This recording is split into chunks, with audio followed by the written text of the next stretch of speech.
CNN, the Senate parliamentarian has ruled against including the increase in the minimum wage in the COVID relief bill.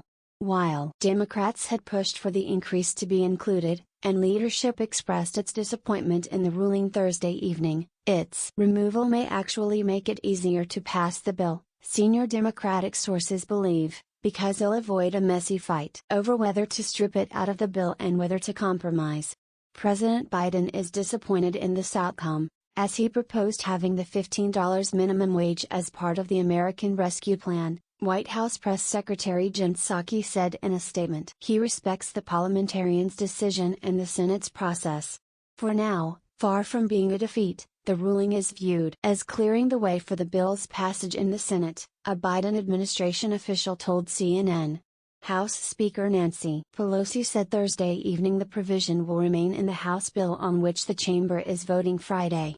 However, the parliamentarian ruled that the increase to $15 per hour did not meet a strict set of guidelines needed to move forward in the Senate's reconciliation process. That means that the House will pass its bill, the Senate will have to strip the minimum wage provision out, and then eventually the House will have to pass that bill again at the end of the process.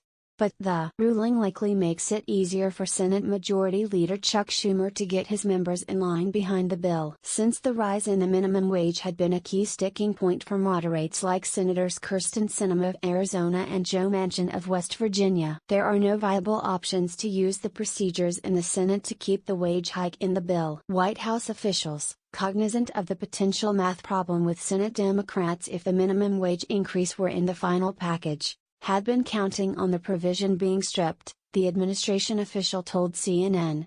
While there had been discussions about what would occur if it weren't, President Joe Biden's top advisors were fairly certain it would come out, something Biden himself alluded to several times publicly. The parliamentarian's ruling takes a significant potential hurdle out of play, officials acknowledged.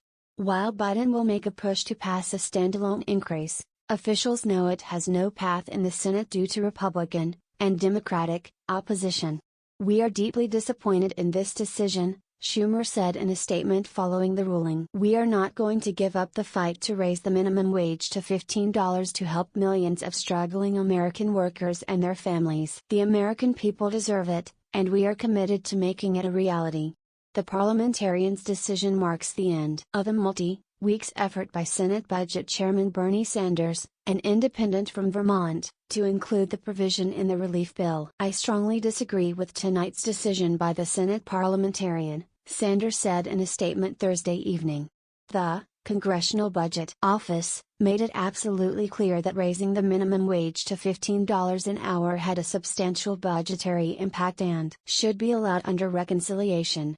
"It is hard for me to understand how drilling for oil in the Arctic National Wildlife Refuge was considered to be consistent with the bird rule, while increasing the minimum wage is not," Sanders added, referring to the rule, named after the late Senator Robert C. Byrd, that prohibits including extraneous measures as part of the budget process that Democrats are employing to send the COVID-19 relief package to Biden's desk by early March. "Let's be clear, raising the minimum wage is COVID-19 relief," Washington Representative Pramila Jayapal, the chair of the Congressional Progressive Caucus, said in a statement responding to the ruling.